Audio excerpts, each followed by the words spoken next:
रुकिए, अगर आप भी क्लास 10 के छात्र हैं और 19 फरवरी के दिन जो आपका संस्कृत का पेपर होने वाला है उसका वायरल क्वेश्चन लेकर आ चुके हैं, जो कि आपके एग्जाम में 100% परीक्षा में रहने वाला है। तो इस वीडियो को लास्ट तक देखिएगा और संस्कृत का जो वायरल पेपर है, जो वायरल क्वेश्चन है, उसको एकदम अच्छे से रट जाइएगा। तो चलिए क्लास को स्टार्ट करते हैं। एक एक क्वेश्चन को अच्छे से समझिएगा और वीडियो को लाइक करना मत भूलिएगा। लाइक सबसे पहले कर देंगे ताकि ज़्यादा से ज़्यादा बच्चों तक वीडियो पहुँचे। ये सब वायरल क्वेश्चन है जो कि 100% पेपर में लड़ने वाला है। पहला का आंसर लगाइए। कह रहा है कि चंद्रगुप्त किस वंश के संस्थापक थे।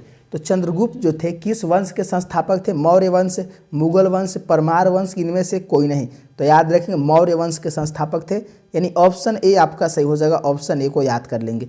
जो बच्चे कमेंट में अगर आंसर दे रहे हैं तो बहुत बढ़िया। अगले क्वेश्चन की ओर चलते हैं। दूसरा क्वेश्चन कि कूटनीमता के रचनाकार कौन है? कमेंट में आप लोग आंसर लगाइए बाबू। कूटनीमता के जो रचनाकार हैं कौन हो जाएंगे? समुद्रगुप्त हो जाएंगे, दामोदर गुप्त की, चंद्रगुप्त की, मेघास्थनीज। देखिए यह इंपॉर्टेंट क्वेश्चन है। दूसरा का आंसर याद रखेंगे दामोदर गुप्त हैं। ऑप्शन बी आपका सही हो जाएगा। ऑप्शन बी याद कर लेंगे। अगले क्वेश्चन की ओर चलते हैं। तीसरा क्वेश्चन कह रहा है कि पाटलिपुत्र का इतिहास कितना वर्ष पुराना है? तो पाटलिपुत्र का जो इतिहास है कितना वर्ष पुराना है? 2500 वर्ष पुराना है। ऑप्शन ए आपका सही हो जाएगा। अगर वीडियो अच्छा लग रहा है बाबू तो वीडियो को लाइक कर देंगे, और अगर ऐसा ही वीडियो चाहते हैं जो कि साइंस, सोशल साइंस और हिंदी मैथ का चाहते हैं तो चैनल को सब्सक्राइब कर लेंगे। भूलिएगा मत बाबू, चैनल को सब्सक्राइब कर लेंगे। सबका वायरल पेपर और वायरल क्वेश्चन हम आपके इसी चैनल पर करवाएंगे। तो जो बच्चे अगर वायरल क्वेश्चन चाहते हैं तो सब्सक्राइब कर लीजिएगा। 4 का आंसर लगाइए कि गोलघर कहाँ अवस्थित है? गोलघर जो कहाँ है? पटना में, गया में, नवादा में कि बक्सर में? याद रखिए गोलघर जो है पटना में स्थित है। ऑप्शन ए आपका सही हो जाएगा। ऑप्शन ए को याद कर लीजिएगा। चलिए अब देखते हैं अगले क्वेश्चन की ओर, जो कि मोस्ट इंपोर्टेंट क्वेश्चन है। कह रहा है कि किस काल में पटना का नाम पाटलीग्राम था? तो पाटलीग्राम जो है पटना का नाम किस काल में था? बुद्ध काल में, महावीर काल में, अशोक काल में?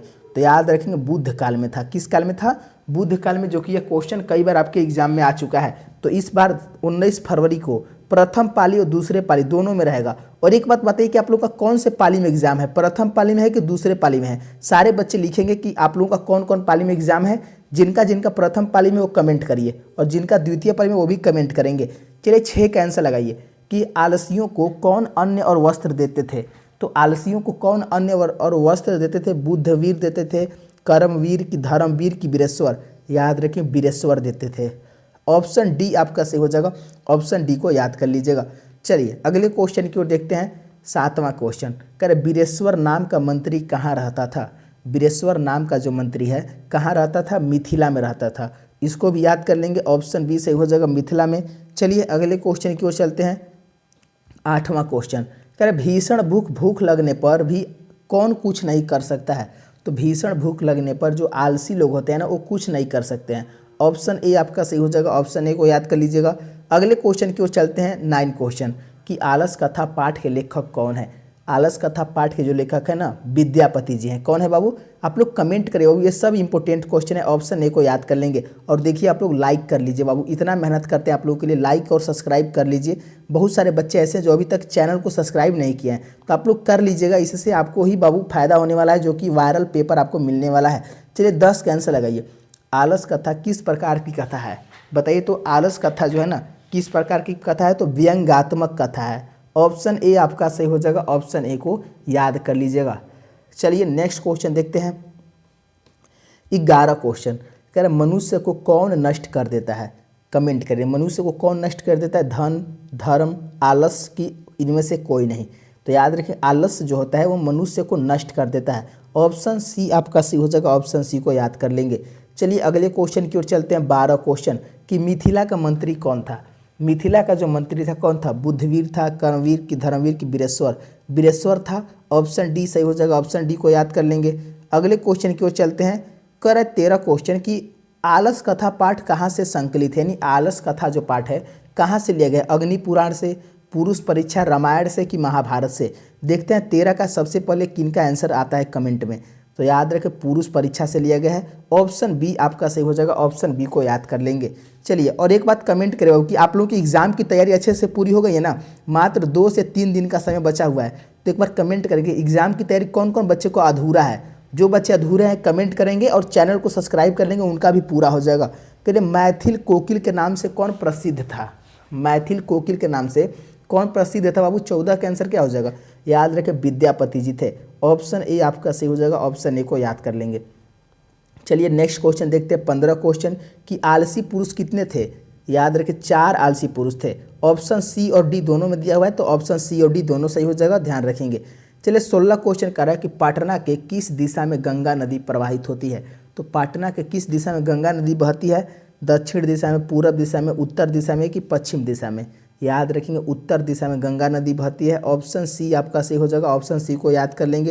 ये सब वायरल क्वेश्चन है जो कि आपकी 100% 19 फरवरी को रहेगा, जो कि संस्कृत का पेपर है आप लोगों का। 17 कैंसिल आएगा कि पाटलिपुत्र में किस महापुरुष की जन्म स्थली है? बताइए, जो पटना है उसमें किस महापुरुष का जन्म स्थान है? गुरु नानक का, महावीर का, कि गुरु गोविंद सिंह का? 17 का आंसर याद रखेंगे, गुरु गोविंद सिंह का जन्म स्थान है। ऑप्शन सी आपका सही हो जाएगा, ऑप्शन सी को ध्यान रखेंगे। अगले क्वेश्चन की ओर चलते हैं, 18 क्वेश्चन कह रहा है पटना शब्द की किस शब्द से उत्पत्ति हुई है? तो पटना का जो उत्पत्ति हुआ है ना, पतनाथ से हुआ है। पतनाथ यानी कैसे लिखा हुआ है देख लेंगे। ऑप्शन सी आपका वाला सही हो जाएगा, ऑप्शन सी याद रखेंगे। चलिए 19 क्वेश्चन कि गांधी सेतु पुल कहाँ अवस्थित है? गांधी सेतु पुल जो है सासाराम, पहाड़पुर, आरा की पाटलिपुत्र? तो गांधी सेतु पुल जो है पाटलिपुत्र यानी पटना में स्थित है। ऑप्शन डी आपको याद कर लेना है, ऑप्शन डी सही हो जाएगा। अगले क्वेश्चन की ओर चलते हैं, 20वां क्वेश्चन कह रहा है किस काल में पटना नाम प्रसिद्ध हुआ? तो किस काल में जो पटना नाम है प्रसिद्ध हुआ था?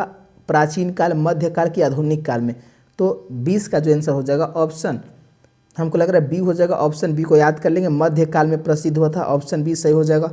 अगले क्वेश्चन की ओर चलते हैं, 21 क्वेश्चन कह रहा है इंद्राणी का वर्णन किस वेद में है? इंद्राणी का जो वर्णन है किस वेद में है? अथर्ववेद में है, ऋग वेद में है, साम वेद में है कि इनमें से कोई नहीं? तो इंद्राणी का जो वर्णन है ना वो है साम वेद में है। किसमें है? साम वेद में है। ऑप्शन सी आपको याद कर लेना। ये भी बहुत ही इंपॉर्टेंट क्वेश्चन है जो कि आपके पेपर में रहेगा। 22 क्वेश्चन कर रहे हैं कंपन राय की रानी कौन थी? देखते हैं किनका सही आंसर आता है। कंपन राय की रानी कौन थी? याद रखेंगे 22 का आंसर हो जाएगा गंगा देवी थी। ऑप्शन सी जिन जिन बच्चों का आ रहा है बिल्कुल सही, ऑप्शन सी याद कर लेंगे। अगले क्वेश्चन की ओर देखते हैं, 23 क्वेश्चन कह रहा है पुरुषों और नारियों के सहयोग से किसकी गाड़ी चलती है? देश का, नगर का, प्रांत का कि समाज की? समाज की गाड़ी चलती है। ऑप्शन डी आपका सही हो जाएगा, ऑप्शन डी को याद कर लेंगे। यह भी क्वेश्चन 100% आएगा आपके पेपर में, याद रखिएगा। चलिए 24 क्वेश्चन कर रहा है कि क्षमा राव किस काल के लेखक हैं? क्षमा राव जो है किस काल के लेखक हैं? याद रखेंगे आधुनिक काल के लेखक हैं। ऑप्शन ए आपका सही हो जाएगा, ऑप्शन ए को याद कर लेंगे। चलिए नेक्स्ट क्वेश्चन है 25 क्वेश्चन कि शंकर चरितम का रचना किसने की है? तो शंकर चरितम की जो रचना किया है वो किया है पंडित क्षमा राव ने। किसने किया है? पंडित क्षमा राव ने किया है। ऑप्शन डी आपका सही हो जाएगा। चलिए अगला क्वेश्चन लगे तो कह कि मनुष्य को कौन नष्ट कर देता है? आलस्य। आलस्य जो होता है मनुष्य को नष्ट कर देता है। अगला क्वेश्चन लगे कह रहा है कि 27 क्वेश्चन कि मिथिला का मंत्री कौन था? मिथिला का जो मंत्री था वीरेश्वर था। ऑप्शन डी सही हो जाएगा। और देखिए बाबू, अगर वीडियो अच्छा लगा है तो आप लोग वीडियो को लाइक जरूर करके जाइएगा और चैनल को सब्सक्राइब कर लीजिए, क्योंकि नेक्स्ट क्लास में जल्द ही इसका सब्जेक्टिव लाने वाले हैं और वायरल क्वेश्चन और लेटर कैसे लिखा जाता है संस्कृत में, ये सब लेकर आने वाले हैं। तो चैनल को सब्सक्राइब करना बिल्कुल मत भूलिएगा, करके जाइएगा। ये सोचने वाला टाइम नहीं है बाबू, आप लोग कर लीजिए, तभी आपका बोर्ड में 450 प्लस नंबर आने वाला है। जो बच्चे 450 नंबर लाने वाले हैं वो प्यारा सा दिल बनाएंगे और अपना नाम लिखेंगे जरूर। चलिए तो मिलते हैं अगले क्लास में, जल्द ही मिलते हैं अगले क्लास में। धन्यवाद दोस्तों।